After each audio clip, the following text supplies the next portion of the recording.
Yoram Bauman, everyone. Yoram Bauman.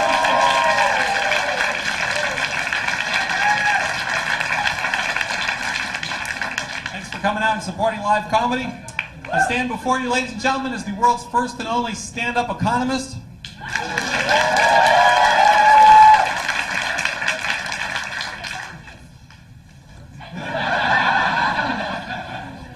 My dad told me I was crazy. Yoram, he said, you can't be a stand-up economist. There's no demand.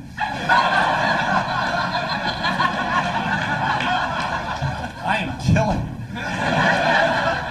I said, don't worry, Dad. I'm a supply-side economist. I just stand up and let the jokes trickle down.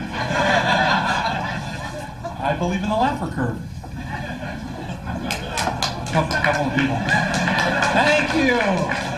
I only have a couple of things going for me as a stand-up economist. One of them is low expectations. Low expectations put George Bush in the White House. The other thing I have going for me as a stand-up economist is I can make fun of macroeconomists. You know I'm a real economist because I can make fun of sub-disciplines that are totally indistinguishable to people on the outside. You know, people in Washington make fun of people in Oregon, people in Alabama make fun of people in Mississippi, people in prison make fun of people in graduate school.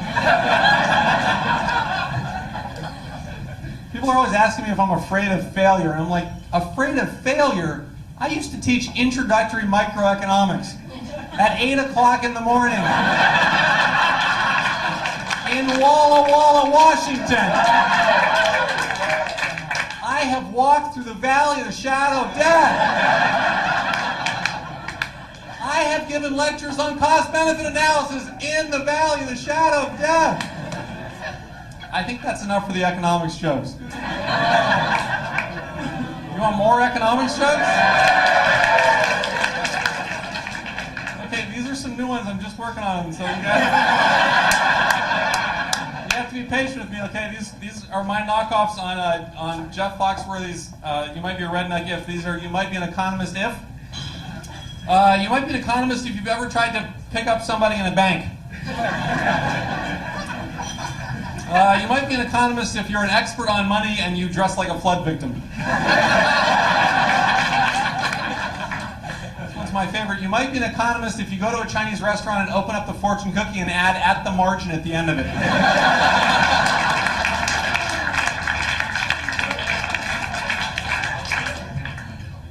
Finally, if you refuse to sell your children because you think they might be worth more later, you might be an economist.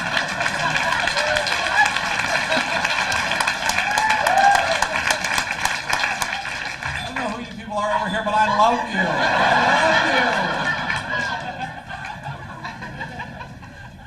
you. In honor of the 4th of July, ladies and gentlemen, I thought I would tell a big joke. About the founding fathers. So George Washington and Benjamin Franklin were having a debate about whether there should be a standing army in the United States or whether we should just have like the Army Reserve, and George Washington said we should have a standing army, and Benjamin Franklin rose in opposition and said that he was against it because having a standing army was like having an erect member. Although it provides excellent assurance for domestic tranquility, it creates a temptation for foreign adventures.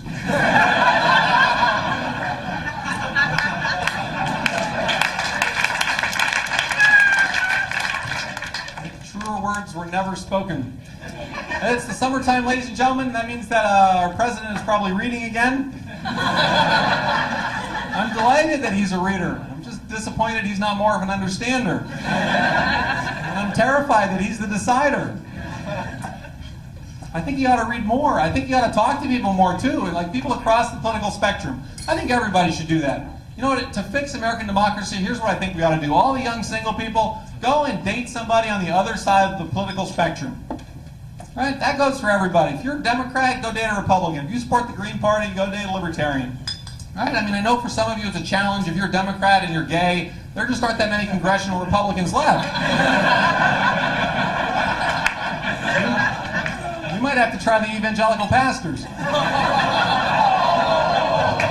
I am allowed to tell that joke. Because I dated a Republican.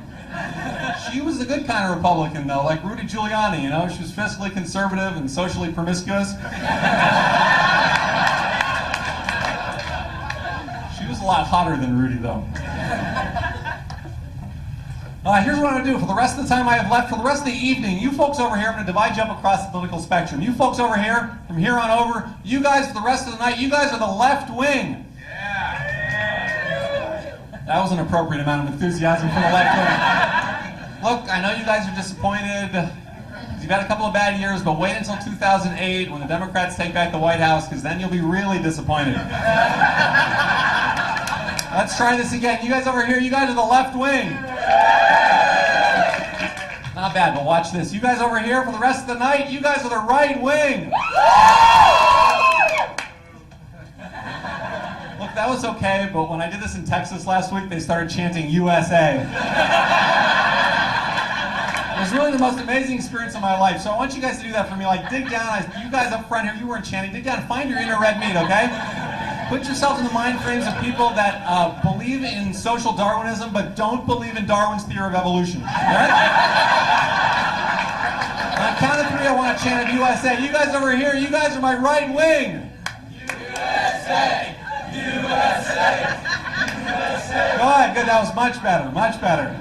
And you guys on the left wing, you guys were perfect. Because while they were chanting USA, you were just sitting there looking befuddled. Vaguely unpatriotic. I don't know how that happens.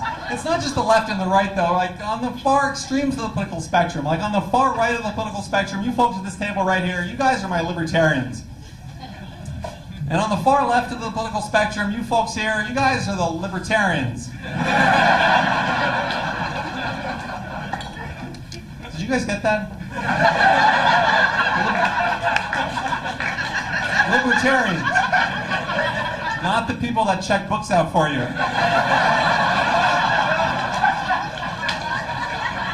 You know what, sir? I don't think you're a libertarian. You know what you are? You're a swing voter, sir. You're one of those people, you're clueless, you're apathetic, and every 4 years you determine the fate of the free world. This man right here, ladies and gentlemen, this man is the idiot savant of democracy. Give him a round of applause.